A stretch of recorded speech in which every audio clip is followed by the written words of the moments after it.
Welcome to the Love Before 100 podcast. I'm Rachel Birch, and I'm here because everyone says dating in your 40s sucks. So I decided to make a game out of it. Part scavenger hunt, part bucket list. I made a list of all the ways I could meet my person. Then I assigned every task a points value. The goal now, find love before I hit 100. Points or years, whichever comes first.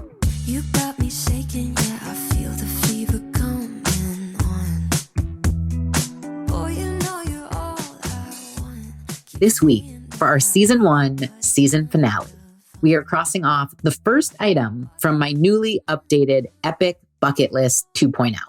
And that item is going to a Cougar Bar. And before you get the wrong idea, let me remind you, if you listened to last week's episode, you know I had an epiphany and updated the list. The criteria for new items is things that solicit feelings of adventure, passion, fun, or excitement, and that focus on the feelings I want to feel rather than chasing down where my person might be hiding out. Obviously, I don't expect to find them at a Cougar Bar, or at least I hope not. But I thought it would be fun and definitely an adventure. And to be abundantly clear, I'm going as an observer, not as a cougar. Okay, at this point, I start to wonder, wait, do I have it right about cougars? I assume they're in their 50s and 60s. So I stop and Google, what is a cougar and what is the age range? I am mortified to learn that I technically could qualify as a cougar. It says women in their 40s and 50s. One source even went as low as 35. Sorry, ladies. So even though I do qualify, and I'm glad I didn't know this before I went, I'm not there looking for younger men. I'm there for adventure and to observe the cougars. Okay, back to the story. So tonight, my friend Kari and I are headed to the most notorious Cougar Bar in Newport. It's been around forever, like before I was born forever.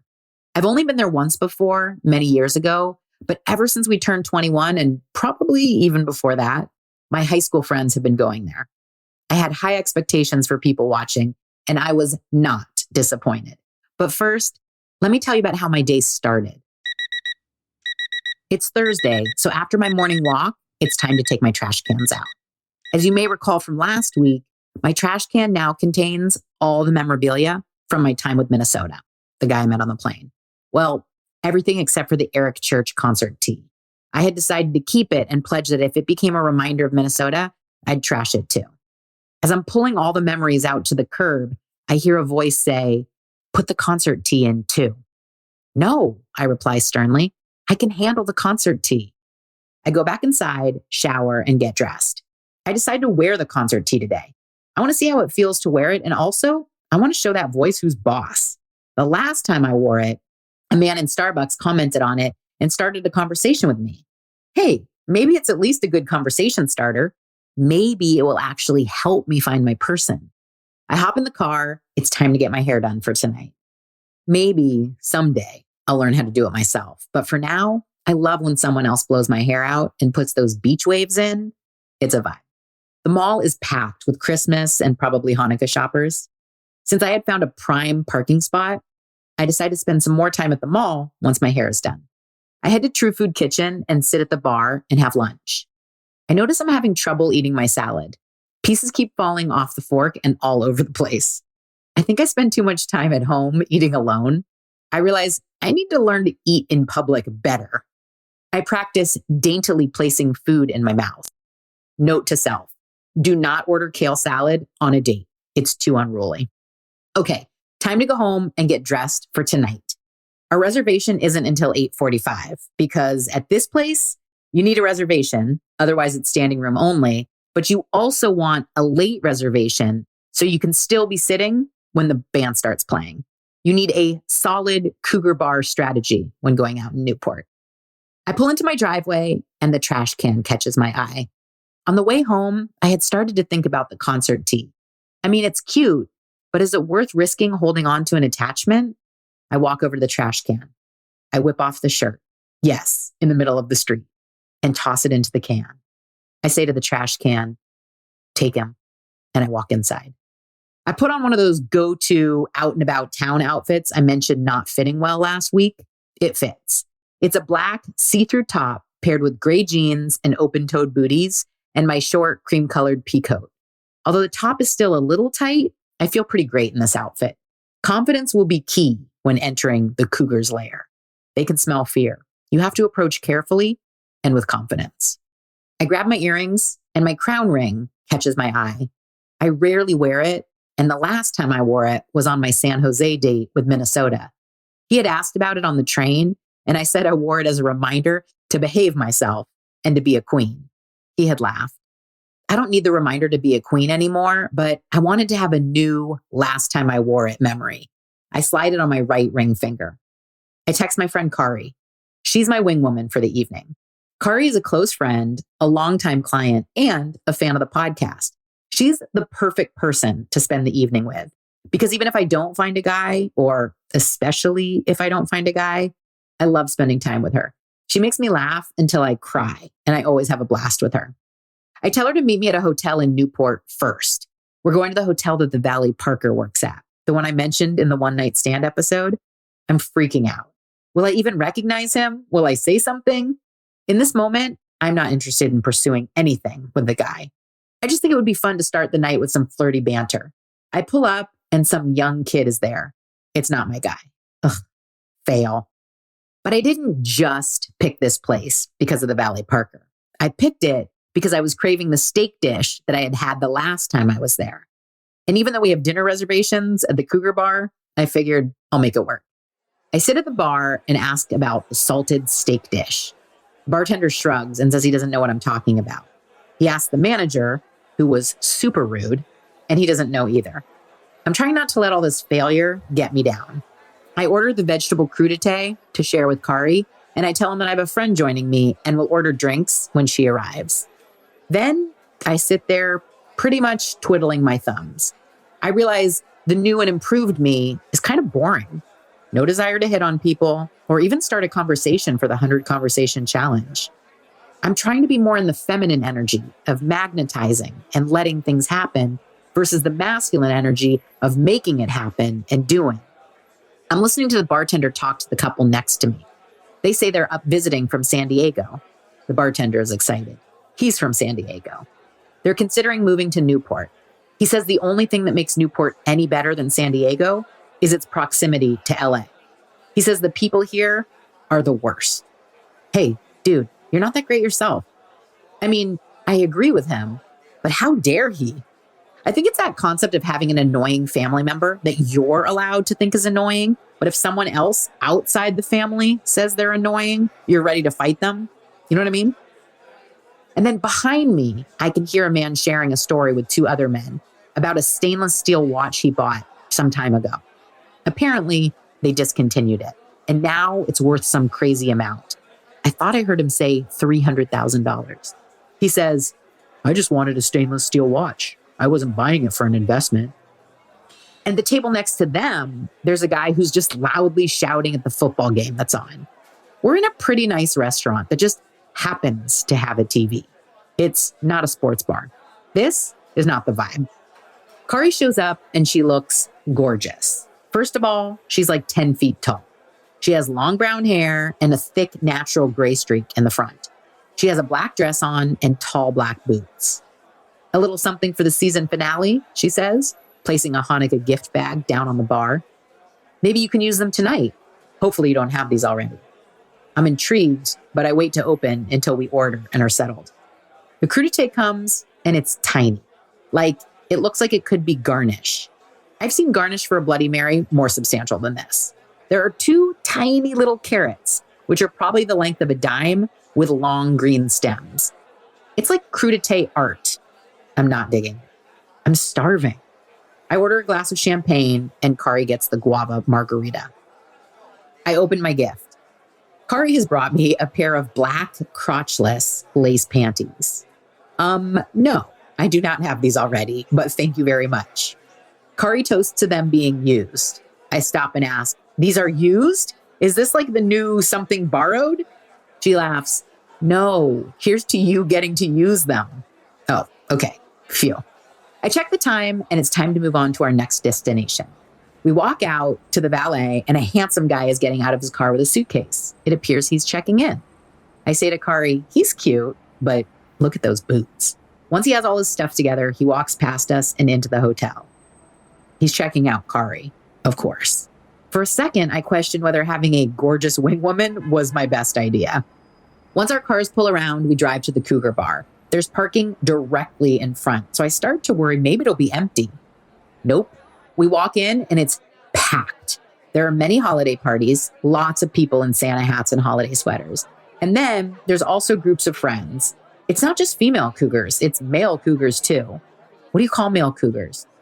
Oh yeah, I think it's just men.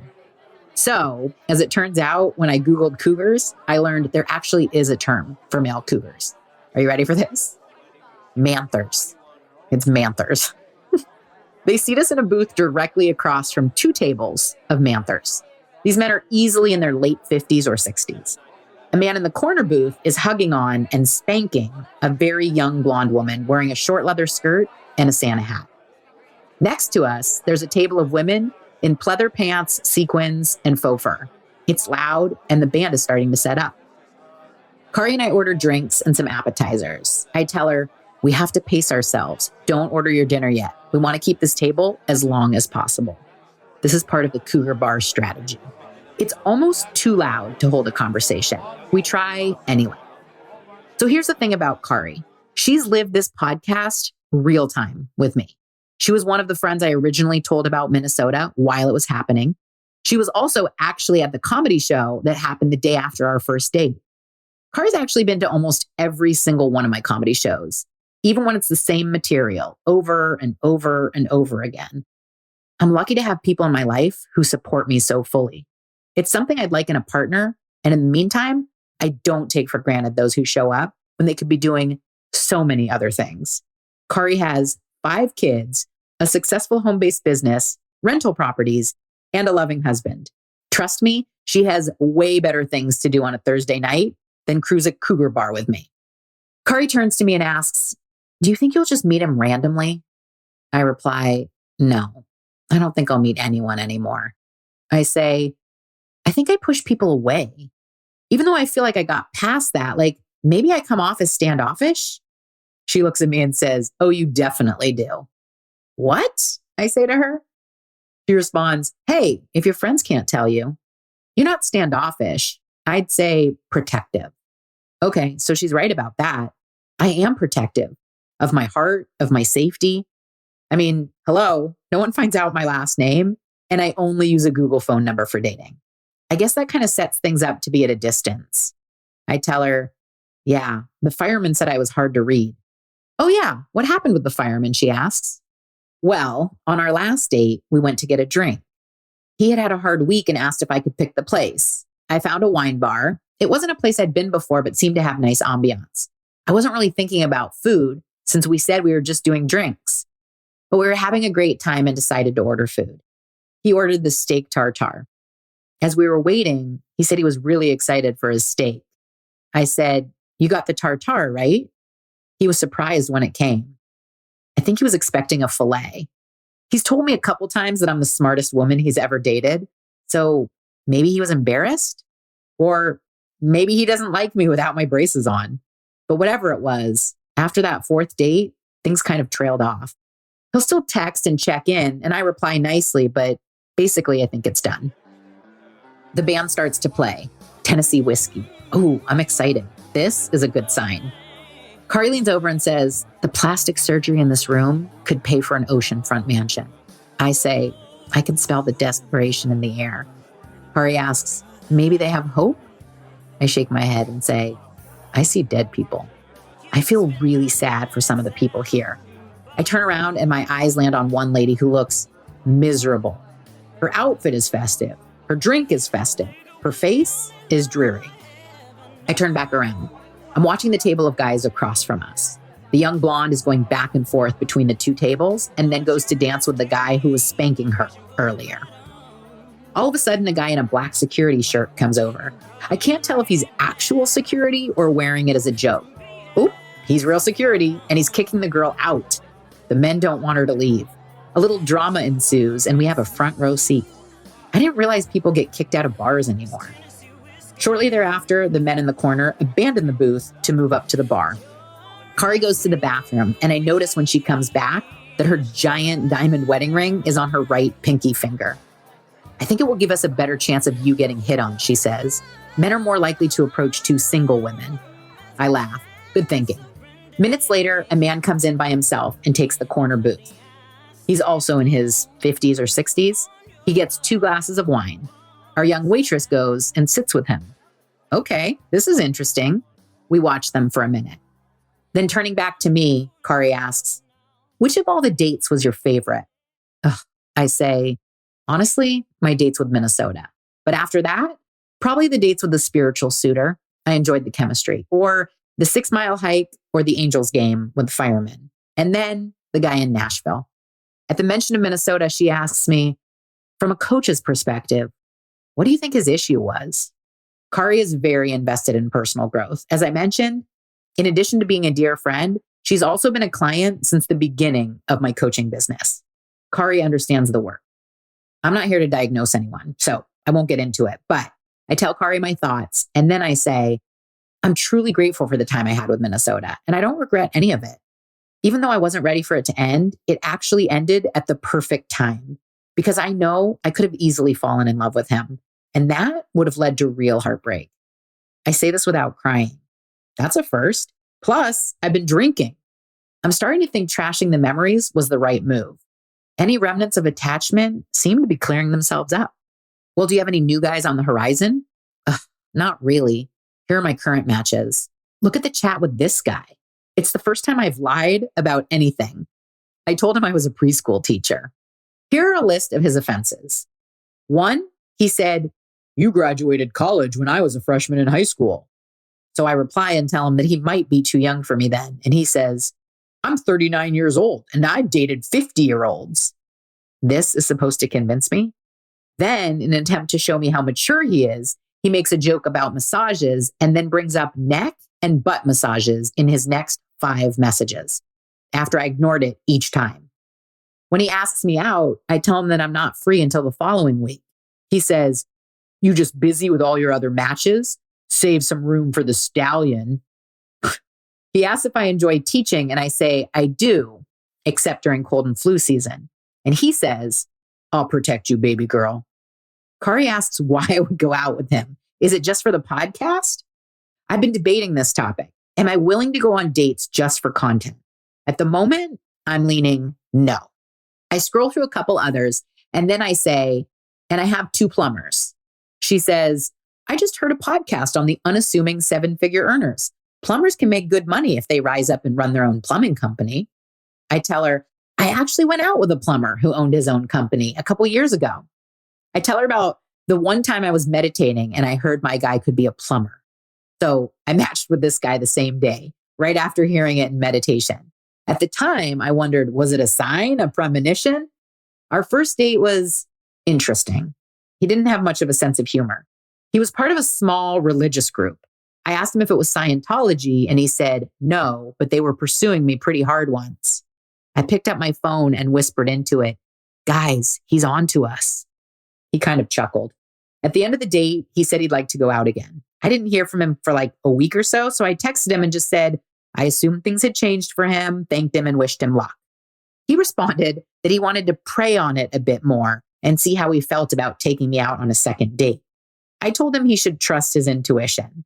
I mean, come on. I want someone who can't wait to see me again, not someone who has to pray about it. It was his first date in I think like 14 years, so I understand, but that was not going to work. Kari asked to see my profile, and just as she's scrolling through my pictures, all of a sudden, one of the Manthers from the table across from us pounces. He approaches, smiling. He slides, uninvited, into the booth next to Kari. He introduces himself. His name is Derek, and he's here with his fraternity brothers. They have a fantasy football league and have been coming here for the past 30 years. It's their annual fantasy football holiday dinner. He's very engaging. He's asking a lot of questions, and he's obviously very interested in Kari. His eyes are glued to her. He asks about her gray streak. He tells us this is his cheers. He points to the table next to us and says, There's one of the Real Housewives over there, sitting with my buddy. He's her CFO. Oh, look at that. There's a reality TV star in the next booth, and we had no idea. The drama and other characters in the bar far outshone her fame. Next, he says, that guy there, he's a 2-time Olympic gold medal winner for volleyball. There are so many important people in here. I can see how proud he is of his cheers. I look around. All I see is sequins, Santa hats, and plastic surgery. Derek asks Kari something else, and she responds mentioning her kids. How many kids do you have? He asks. She tells him 5. He laughs. He doesn't think she's serious. When she confirms she does in fact have 5 kids, I watch his eyes flicker to other parts of the room. He says, but you're single. And she replies, no, but Rachel is. He's definitely not interested in me. And the feeling is mutual. I watch his eyes continue to wander to other parts of the bar, obviously looking for his next victim. While he's wrapping up his conversation with Kari, I'm silently observing this Rachel, not you, you're not the chosen one story play out yet again. And honestly, this time, I can say it doesn't bother me at all. In fact, all of a sudden, looking around, I finally understand. As Derek walks away, I write my realization in my notes, and then I show it to Kari. She nods. It says, it's not that I'm not good enough for Newport. Newport isn't even close to good enough for me. All this time, I made it about not being chosen. And honestly, if I would have stopped to examine the chooser, I would have realized long ago, I'm just not that interested. All of a sudden, I have a strong urge to leave. I say to Kari, okay, I'm ready to go. I can't stay here one more minute. We walk outside. The cold air hits my face, and it goes from deafeningly loud to a low murmur. The bar is right on PCH, so there are a couple cars driving by, and also you can hear the chatter of people in line. There's a line to get in now. I'm shocked. It's 11 p.m. I turn to Kari and say, I think I'm deaf. It was so loud in there. Out of nowhere, a man says to us, was that your first time there? I tell him that I've been here once, but it's Kari's first time. Who's this? He's handsome with bright blue eyes, thick dark hair. He's wearing dark jeans, a t-shirt, and a corduroy jacket. Is corduroy still in? I have no idea, but it looks good on him. He asks if we live in the neighborhood. We chat briefly. And he says he was just walking by on his way to meet friends at another restaurant up the street. He says he fears there might be karaoke. Kari suggests, I've got friends in low places, or these boots were made for walking, because there aren't really any high notes. I suggest Sweet Caroline to get the crowd involved, but this man and Kari are concerned about Neil Diamond's vocal range. It's been about 3 minutes, and then he says awkwardly, well, you guys should text me the next time you go out. This is where I'd normally kind of shrink back and wait for him to start talking exclusively to Kari. I know how this goes now, and also that it doesn't have any reflection on who I am as a person. And so, thankfully, it's not going to bother me. Kari asks him where he normally goes when he goes out, and he says, oh, I don't get out much. I'm usually at home. My ears perk up. I excitedly exclaim, oh, me too. I look out at the street. Okay, I should get your number, I hear him say. And then he looks right at me. It's Rachel, right? Without missing a beat, Kari quickly says, okay, have a good night. I'll let you guys exchange numbers, and walks over to her car. I nervously fumble with my crown ring. I give him my real number and not my Google Voice number. He types out a message to me, looks up, smiles, and says, it was so nice to meet you. Drive safe. And then he starts to walk up the hill to meet his friends. Then he stops, turns back, and says, text me to let me know that you got home safe. I smile and say I will, and then rush over and hop in my car. I call Kari, and she says, oh my God, I was just about to call you. I gush, what just happened? Like he was just walking by. If we stayed another minute longer inside, we would have missed him. Oh my God, can you believe that just happened? That was magic. I tell Kari that he asked me to text him when I get home. Kari advises, be sure to ask a question. Make sure he has a reason to respond. I mean, he will respond, but make it easy. Okay. Note, don't be standoffish. Be open, inviting, but don't need it. When I get home, I wash my face, put my PJs on, and slip into bed. My favorite place to be. I pull out my phone and look at the text from him. It reads, "Hi, Rachel. It's Ryan." "Okay, simple. Good start." I text back, "Made it home safely. You'll have to tell me if you end up karaokeing." He immediately responds with, LOL. I assume that's it for the night, but then 10 minutes later, Just got home. Ducked the karaoke. haha, nice work. You're a smart man. It was a quick escape. Not as loud as Quiet Woman, at least. You came, you saw, you left. LOL. Said hi and left. That was quite the outing, LOL. It was a good brisk walk. Fresh air, exercise, and meeting new people. I'd call it a win. Win-win, I hope. Just too brief meeting you. Wish I'd been able to hang out with you. Yes, I think it's a win-win. I agree. We should remedy that. Oh, yes. That sounds so good. I fall asleep feeling so happy.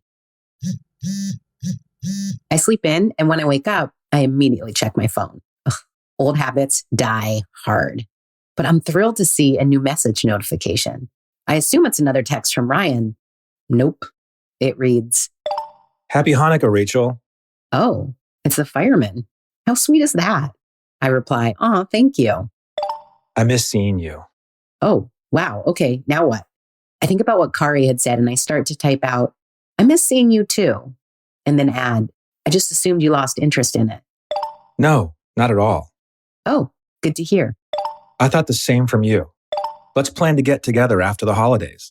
I'd like that. Okay, so I wasn't expecting that either.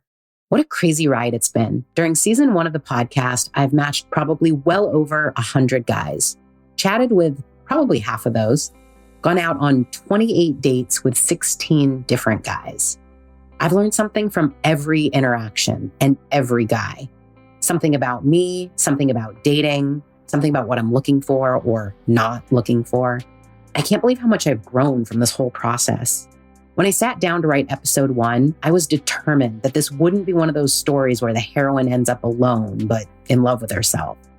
I wanted to have both, and I still do. And yet, I've found an even deeper love for myself, one that will form the foundation for my romantic relationship. Speaking of which, my first date with Ryan is already in the works, and the fireman is texting regularly again. If this is how focusing on how I want to feel instead of finding my person works, I'm excited to start knocking things off my epic dating bucket list 2.0 and see where it takes me.